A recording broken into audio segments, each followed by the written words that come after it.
Hey guys, welcome to DrawKings. I'm Pat. And I'm Evan. And today's episode 9, is Spider Monkey and, what is it? The Dragonfly. Animal Fusion. Yeah. Animal Fusion episode.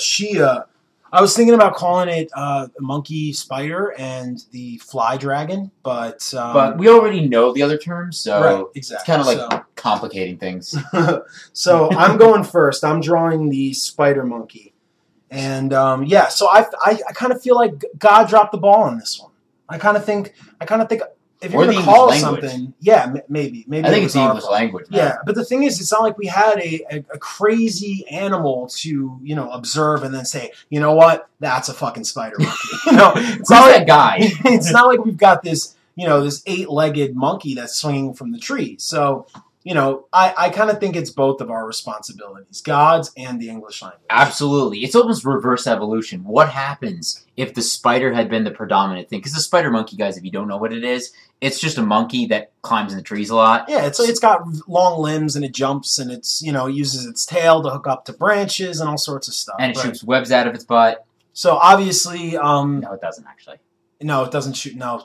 Evan, God, you got that one. You snuck that one by me, didn't you? I did sneak that one by you. I did snuck it. I did snuck it. Yeah, so this is what I think a spider monkey should look like. I think a spider monkey should be exactly what, it sounds like it is. A monkey that is infused with a spider. And I think that's what we're both doing today. Absolutely. So. This is like an arachnid primate. Yeah, so of course I'm gonna give it the 8 eyes. I'm gonna make the 8 eyes. Oh, cool. Like the spider. So that's the spider trait. You're giving the... I think it's ocular spider trait, the 8 eyeballs. I decided to give it a brow, which I don't know if it's a best decision to make, but it's got both the brow and the 8 eyes. So it's got the simian feature and the arachnid feature. Right. I think I mixed them pretty well. Yeah. It's got a big fat egg sac back though. Yeah, we got. Dude, you have no idea how many times I've heard that. Big fat egg sac back. You got girls saying about me, about my egg sac. Your big fat egg sac back. Yeah, absolutely, man. So how does that work? So does a female come and because you're a guy, why would you have the eggs? Oh no, I'm just saying people make fun of my butt. Oh, I get it. Yeah, I get it. So you weren't actually saying that you have an egg sac on your No, I do not have an egg sac. I'm a male human. Your butt looks like an egg sac. It's huge, yeah. It's just ridiculous. Okay, and girls actually make fun of you to your face about it. No, my friends make fun of me, but people have made fun of me in the past. I just can't remember who and when. Okay. But it has happened quite frequently. There's probably many more than you know. They just exactly. They snicker. They snicker behind the scenes. Exactly. I understand that. I'm almost positive that has happened to me. I've got perfect features, but that doesn't mean there's something someone couldn't find. Your tail. People could be making fun of your tail. Yo, Evan, I don't think there's very many people out there that know about my tail. Well, if they looked on your website, they definitely have seen your tail. My website doesn't have a picture of my tail. Absolutely, dude. I'm going to keep it a secret from everyone, and then on my fucking website, I'm going to show it? That's dude, there's patstail.com. Oh, so someone else made a website. Yeah, it's a fan website then. I got it. Must be some sort of Tumblr or something. Fan website. And there's a bunch of spider monkeys on that website, too. Do they look cool like this? No, not as cool as this one. That's why you guys should watch this, because this is a really cool spider monkey. Yeah, I guess they haven't gotten to the goodness of the spider monkey yet, but he's got cool things. I was gonna include the pincers, but he almost looks like vampiric in a way, in a cool way. He's got the vampire fangs. Yeah, I guess that's what it is. Also, it reminds me of like the big bat version of Dracula. Mm-hmm. Yeah, I was going to Van Helsing or like a lot of other or Underworld. Oh, I know what you're talking about. I love that style. Wait, Underworld. Oh, yeah. Yeah. That one, it's Evolution, maybe? It was the second one. Evolution. Yeah. I think it's Evolution. And yeah, it was the big bat character. I think his name was Marcus. I've always wondered why we can't, because I understand that, it might be difficult to grow a human with wings. Though I don't think it should be that difficult. I've seen those, biogenetic, documentaries that talk about, reverse engineering dinosaurs and how you can turn, the feathers off and turn them into scales, and they can do this. But it's a recessive gene. It's a recessive gene. But they can do it. They can do it. But wings are not a recessive gene of human beings. I understand that, but they can, But anyway, that brings me to my point. I'm sure that there has to be an animal that either in its evolutionary line or there is a recessive gene that has simply never come to be in these animals that is large enough for us to ride, that we can also produce wings. Because if we can't fly ourselves, why can't we just hop on the back of some, winged horse? Or Pterodactyl Pete. Yeah, exactly. I mean, I think life would be so much easier, so much better if we could hop on the back of a winged animal and fly. See, that does sound kind of awesome, but did you know that I'm afraid of wind, so I wouldn't want to go in the sky? What do you mean you're afraid of wind? I have a phobia of wind. Like not heights, wind. Specifically wind. So wind, I have a similar phobia, but I will address that in a second. You're scared of wind while you're on the ground, like gusting wind, just gust. Like if wind gets too fast, you'll never see me show it, but like I get inside. I understand. I was going to say, how does this fear manifest itself in you? And when I was a kid, I was supposed to go into a car during a hurricane or something, and I got into the car, and then a tree came down and cut the car in half. Whoa! Yeah, so right when I was about to get in the car, it smashed in half. So I'm afraid of the wind. Yeah, because I think the wind's gonna blow the trees down. You're not as scared of trees. No, I'm not scared of trees at all. Actually, I've had a situation like that where I'm driving down the road and I'm behind. The specific situation I'm talking about. I was stuck behind a very slow driver. Okay. And I was beeping and freaking out, and I would have been going much faster. And at one point, I attempted to pass him, and he sort of swerved out and blocked me. And about 20 seconds later, straight ahead of where this guy was, driving, a tree branch fell and crashed and blocked the entire highway. We both skidded to a stop, and we had to turn around. And the fact is, if I had been allowed to go around him, I would have been in front of him. And so that guy actually kind of saved your life. He did save my life, absolutely. Damn. I mean, I think the timing would have been perfect for it. That's crazy. I feel like I definitely would have gotten hit by that tree branch. So, yeesh. And it was startling enough as it is, but definitely. Yeah. So anyway, the similar fear that I have is a fear of balloons. You have a fear of balloons? Yes, and it has evolved. And I'm not sure. I am more scared of balloons in certain circumstances, but I remember, and my mom has this actually very vivid memory of me being a kid and, loving balloons, and I like balloons, but just watching them escape, right? And like letting them go and them going up. But are you afraid like they're going to carry you into the sky? It's stuff like that, but it's, also giant balloons, thinking about a giant balloon sort of descending on top of me or, carrying me into the sky.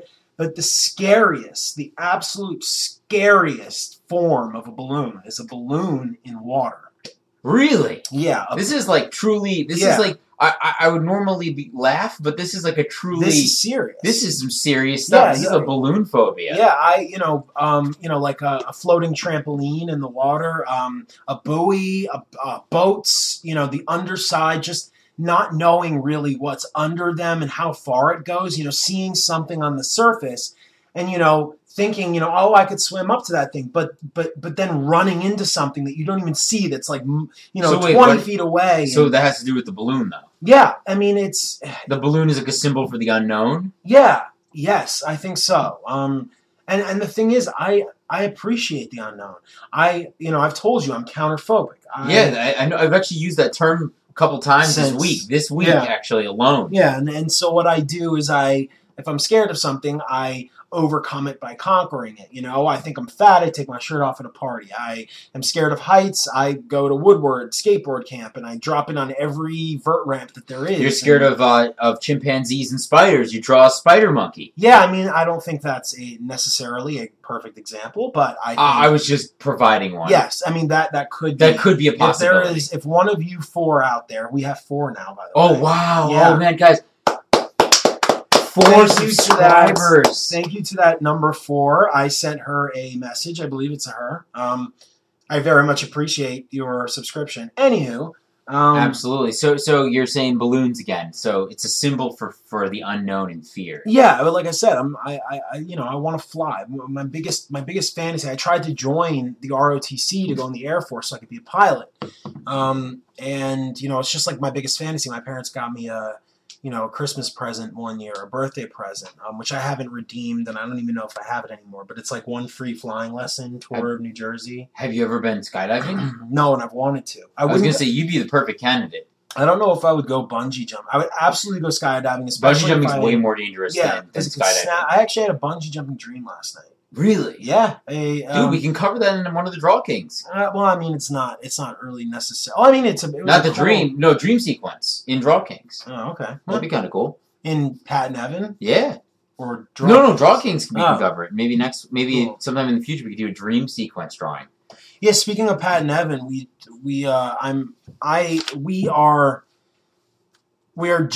just finished writing the second episode of of Pat and Evan, and it's hilarious. I guarantee you it's gonna knock you off your feet. And it'll be published on Wednesday, and I appreciate everyone who watched the first one, and they're definitely going to progress in a digressive way. Indeed. Yeah. So so this guy's reaching up and grabbing a branch. I decided I wanted to show him as a monkey. So what kind of environment would this creature live in? Just quickly. It's difficult to say. I mean, there are spiders that live in forests, like arachnophobia. They've got you're right. Got that whole forest scene. So I mean, obviously there's a tree here. I think I paint a ground, not paint. I draw a ground. So I'm not entirely sure. This is a big, scary thing. I don't think that something like this would be secluded to any particular environment, because honestly, I think if this son of a bitch existed, he'd give us a run for our money. Probably, because primates are incredibly intelligent, and then you have the body of a spider, and spiders are really strong for their size and scary. I mean, and they can lift like 7 times their weight or whatever it is, and they're scary. And if something this big, I mean, I know an actual spider monkey is small, but this isn't an actual spider monkey. This is my spider monkey, which could be like an enlarged monkey and large spider. So how big is this thing? Like a horse? It's huge. It is. Yeah, it's bigger than a horse. I mean, look at that butt. It's like an elephant. Yeah, I mean, look at this tree branch. Just I think based on like the length of it, it can't be a small tree. No, it's not small. I wasn't thinking it was like a tiny thing. I'm thinking of it being almost like maybe. I'm saying the tree. It can't be a small tree. I mean. Oh yeah. That doesn't look like a tiny branch. No, it doesn't. It looks like a thick branch. So I would say he's a pretty big daddy, and I think he would give us a run for our money. I'm not sure if I really captured the monkey features. Oh, I definitely get a simian vibe from it. Yeah, I mean, I was trying to do the nose thing, and I didn't have really a reference for a monkey face, so I just sort of guessed it. Well, what I like the most about this drawing so far are the hands and the legs. I think that's awesome. I think the way that Pat drew the joints looks awesome. Thank you. Really cool. It's not entirely consistent, but I did like the idea of, instead of like spider spiky legs, they would be, chimp legs, so he could use every one of the legs to grasp a branch, and that'd be kind of cool. Yeah. He doesn't have his tail, but he does have the spider butt. And now he's getting some shading, some armpit shading. I actually went back on that. I decided not to do. I deleted the armpit shading. Oh, okay. It doesn't look like hair very much. It just looks like blotches because of that. So, but yeah, I guess we've. Evan hasn't. You'll see in a second. His dragonfly is super cool. Thank you, cartoony, very well done. Usually, I'm the one that has the very smooth lines. Yeah, exactly. In this episode, we've sort of switched roles. Pat's kind of gone with a more sketchy look, more what I do, and then I've done the reverse of what he does, what I do, which is him. Absolutely. We usually, with DrawKings, we meet up and we immediately start talking. And this time, we spent a significant amount of time trying to figure out a glitch in my computer. And during that whole time, we were talking up a storm and not recording it. And so it was great. And then we hit record, and we're like, what are we going to talk about? What should we talk about? I mean, and then we're talking about phobias already. We covered spider monkeys and phobias. Yeah. See, like, you learn so much from our show. It's educational, as well as entertainment. I realize that there are plenty of people that would think that an educational format is a badge of pride. Me, on the other hand, I think it's a badge of dishonor. It is a badge of dishonor. It is dishonorable to educate people on the same wavelength as we're drawing something as decrepit and horrifying as this. Well, I think this shows that we have creativity. It shows us that we're willing to bend the rules of nature, you know? We're willing to play God. Yeah.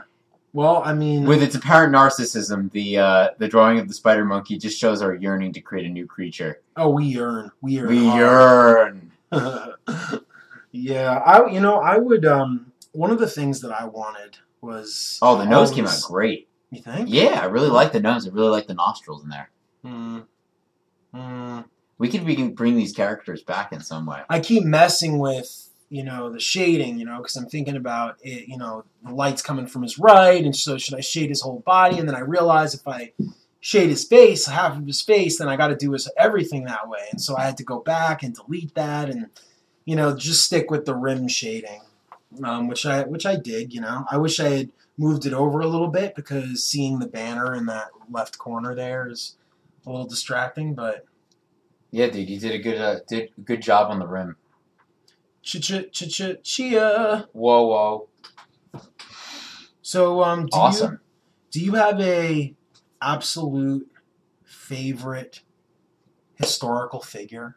Oh wow, that's a pretty serious question. I don't have favorites of almost anything. I pick like a group of favorites, like my top 10 or my top 5. Well, that seems like a pretty significant cop out. It's not a significant cop out. All right, fine. If I have to choose a favorite, why I would choose something as my number one doesn't necessarily mean you have to be like it or anything. It's just that you respect or you can get something from it that's so invaluable. Yeah, I mean, I understand. Recently I've started thinking that, because you hear about. You've seen Lucy? The movie I've seen Lucy. I recently saw Limitless too. Oh, you saw Limitless after we talked about it. What did you think of it? I mean, like you said, Lucy was better because I saw it first. I thought Lucy, in a general sense, was better, but one of the things that she said was that, we always look up to science. We always say the scientists are on the cutting edge. And what she says is that even though, scientists, get us a lot of cool gadgets and, but what they really do is they limit us. They tell us that there are rules, that there are physics that govern the world. And yeah, absolutely. There's a set of, there's a rule book. Right, and that 1 + 1 = 2, but that isn't true because there's an infinite number of particles and digits that exist within one. And, some infinities are greater than other infinities and blah, blah, blah. But yeah, so I look up to scientists in history, but I don't know if I would necessarily... Should have brought a 6-pack, man. We're getting into some deep stuff. Yeah, I think DrawKings would be better. DrawKings, yeah. I think it would be better if we were shitaki'd. If we were, we would have some pretty interesting drawings. Yeah, they could be terrible. They would be, see, my drawing ability wouldn't probably be that compromised. I would probably be, talking about all sorts of dumb stuff, even dumber than we have right now. But that's the thing, that's so much better. It's so much better to, just have something come to your head and spit something out. You were asking me a question. Like Ken Marino, how much of a dirtbag he is. Dude, I don't know what is up with that guy. Everything he stands for is just I don't disdainful. I don't dislike Ken Marino's stance on things necessarily. I mean, I think he's annoying as hell. No, he's just the embodiment of obnoxiousness. Yeah, but I recently saw the New Year's celebration or something in California, and Ken Marino was the one of 5 hosts, and his interview to get the role, it showed an aspect of him that I hadn't seen before. So I had been annoyed with him all along, but he kind of gave you maybe a chance. He made me feel like he's more of a human being than I give him credit for. But I'm so annoyed every time I see his stupid face. I just want to punch him. It's a deodorant commercial that's really ruined him. Yeah, but I disliked him from, Scary. I mean, he was perfect in Scary Movie, I guess, but that's because it's okay. You don't have to justify your hatred. I mean, it's just you find this individual just annoying on a base level. Yeah, exactly. So here I am starting up on my Dragonfly. So which direction did you go in for this? Are you doing what aspects of this are fly and what aspects of this are dragon? I think there's going to be kind of a mix, but mostly I think it's going to have sort of a dragon form with fly characteristics because it is a dragonfly. You're right. I mean, see, you stuck with. I went more in the spider monkey because it's a spider monkey. Oh yeah. So yours is dragonfly. I kind of kept it consistent with that setup. So yeah, I mean, it could have been a dragon-like fly rather than a fly-like dragon, but it is a dragon with fly attributes. I based it actually off the Jabberwocky. You keep saying Jabberwocky, and I saw the picture that you showed, but it's not like it's a creature that I would, I would know. A lot of people know what the Jabberwocky is. Yeah? Yeah, absolutely. It's like a famous poem. It's a famous poem with the Jabberwocky in it. I've heard the name. I mean, don't get me wrong. I just don't know. Vocal blades up in here. I don't know what the fuck it is. It's become sort of like a fantasy trope too. Like they did an Alice in Wonderland, Tim Burton's Alice in Wonderland that came out, or Alice, or whatever the hell it was called. So a newer one than, because I saw the 2010 one, I think. I saw a fairly recent Alice, and can't believe it's fucking 5 years later after 2010. I am actually having like heart attacks about that at night. Next year's my 10-year high school reunion. Damn, man, mine's gonna be in 2 years. I'm freaking out because, I'm just sort of getting on my path, but I can't show up to my 10-year fucking high school reunion and be like living at home still. Oh, come on. You'll have a bag of heads and a huge army of horsemen behind you. They'll respect you and fear you. I can't. I honestly, if I haven't landed my, I'm not going to say the company, but if I haven't landed that gig yet, I will, I'll blow up the building. Oh, dude, don't say something like that. That's ridiculous. Ridiculous, Pat. Ridiculous. So I drew this. I'm talking about the post office. Dude, don't talk about blowing up. That's going postal. That's a federal building. That's going postal. So I mean, our next Pat Nevin episode has feds in it, and so I'm using that sort of as a launch pad to potentially get us arrested right now. Don't, please, guys, don't get us arrested. I do not want to be arrested. I wonder if of the four of you, there is a federal agent among you, or someone with that ties wants to arrest us for drawing dragonflies.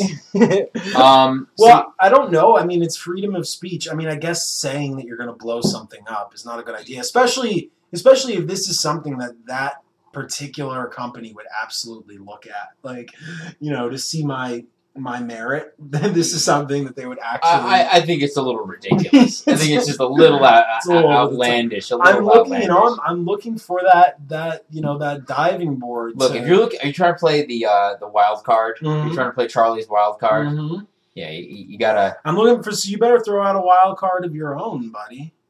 Damn. I'm looking for some serious action on this episode. I mean, this is like new format time. I know. This new format has changed everything. Yeah, I mean, we're able to kind of just blab away while we're talking over the drawings. Do you dig it though? I mean, I got it both ways. Yeah, because last time we did this, it was, I guess we were a little more. See, it's not fair to say that we were refreshed because we did it immediately after an episode of DrawKings. So it's not like we were, spilling over with, stuff to talk about. But. Well, I mean, I think that's just the nature of these types of things. We just kind of let whatever pops up in our head come out. So, we talk a little bit about the drawings and then a little bit about other things like, your unmentionable ideas. And maybe I'll edit that out. I'll just be like beep, beep, for reasons a big 3-minute beep through the middle of the thing.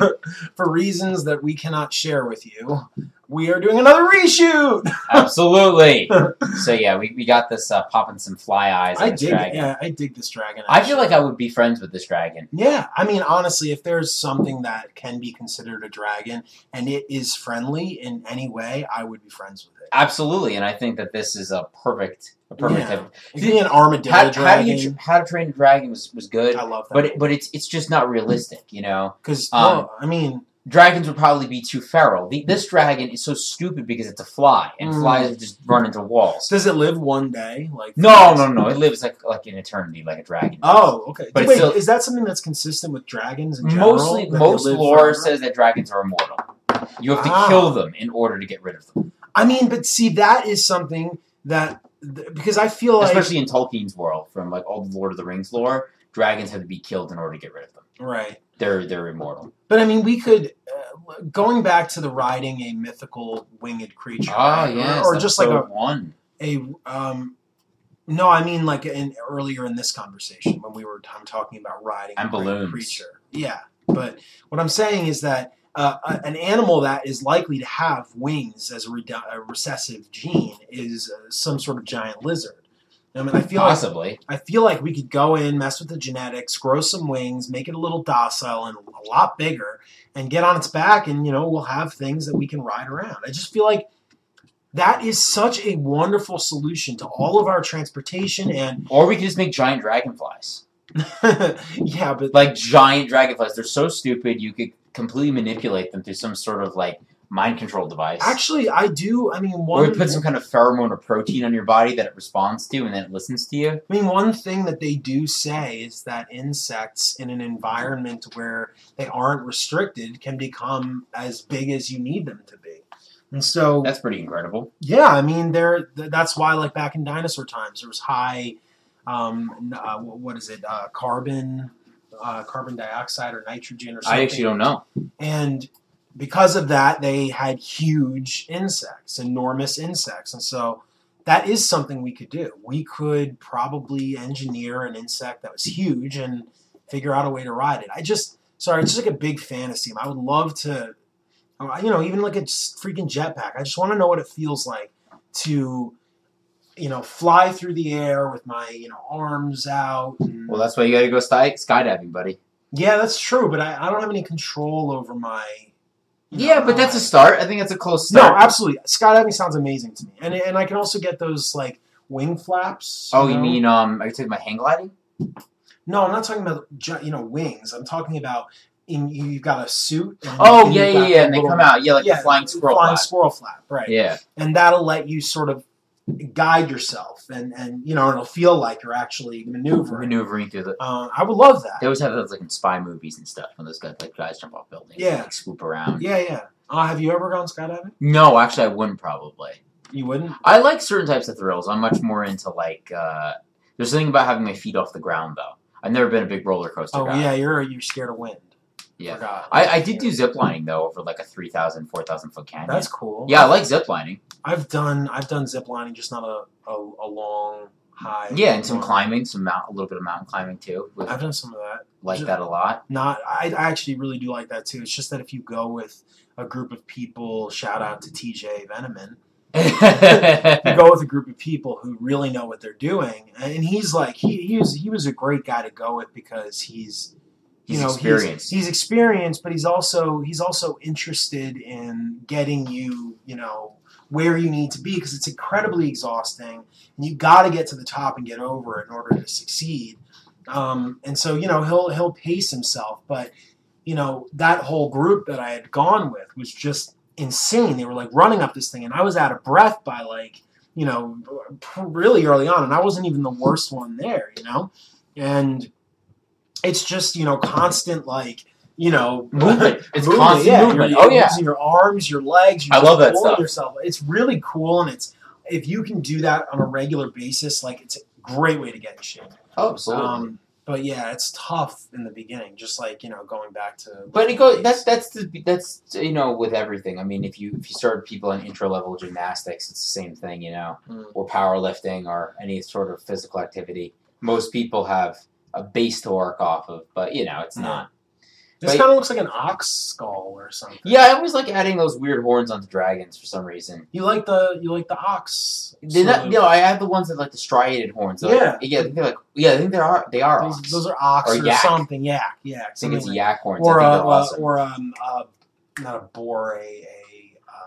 What is that? I guess it's an ox. If there's ox, bison, buffalo. Buffalo. But buffalo don't have horns like that. Buffalo have sleek black horns. Oh, okay. That's right. And mountain goats. And like bull has the sleek black horn too, right? Yeah. And then there's mountain goats. Yeah, goats. Goats have the coolest horns. Oh, do you know what I saw yesterday? I saw a really cool movie, and it was with George Clooney. I've seen it before. It was Men Who Stare at Goats. I was just gonna say such a good movie. Yeah, I like that movie. So good. That's a movie about, and it has a lot of truth to it. It's about the U.S. government creating psyops or whatever, psychic operatives. But Pat actually had royalties on the movie. What happened was Pat had his own movie called The Man Who Stares at Goats, and it was Pat staring at a goat for 3.5 hours. Yeah, I was so pissed off at them when they fucked with me on that. Yeah, he had a really good movie. I mean, if you had the patience to sit there and stare at the goat with him. Yeah, I mean, nothing happened. But no, but you're staring at the goat. Yeah, you're just looking at the goat. It's a movie commitment. I mean, I wasn't like shrouding my my story in it. No. I was like, Man Who Stares at Goat. Like, there's no mystery here, guys. I'm looking at a goat for 2 hours. Like, but you know what? It was innovative. It was innovative, and it set out to do what it needed to. Yeah, you're right. But then, and I really dug the movie, the movie that they made, and yeah, it was a good movie. But they killed their goat. I just looked at mine. I was appreciating the goat. I was checking to see, if it was a psychic goat. Right. I was hoping to like hear its thoughts and stuff, but the movie wasn't made for psychic purposes. It was just Man Who Stares at Goat. Seeing how I changed as the goat changed and grew. Yeah, absolutely. It's a story of maturity. Yeah, funny thing, that was filmed over the course of 13 years. Like, oh, really? Like Boyhood, yeah. Oh, wow, I didn't realize that. I thought you just like aged a lot in a couple hours. No, I did it like Boyhood. It was a 2-hour movie, but it was 13 years, and I feel so bad for the goat because we didn't feed it like the whole time. And, oh, wow, it must have been eating grass the whole time. It died. It died during the movie. Did you superimpose the goat in later scenes? No, we from the beginning we knew that we didn't want this goat moving around, because otherwise it would break my concentration. Oh, I see. You got it pinned to the floor. Yeah, we stapled its hooves to the ground and supported his legs. Dude, you're like some kind of genius. You're a very ethical director. It's Patrick Crooker, ethical director. Yeah, that should be on a business card. God, if I had a penny for every time PETA called me, I'd have several pennies at least. You have what, like 5 cents? Yeah, like 5 cents. 5 fucking cents. Yeah. Yeah, only 20 more cents to a gumball. Gumballs actually went up in price. Strangely enough, Pat has a lot of stocks in gumballs. He looks at them closely. It's weird as the sale of gasoline drops, gumballs go up. Absolutely, it's weird. It's an inverse ratio. It's definitely correlated. Anyway, thanks guys. For watching DrawKings. I'm Pat, and I'm Evan. Peace.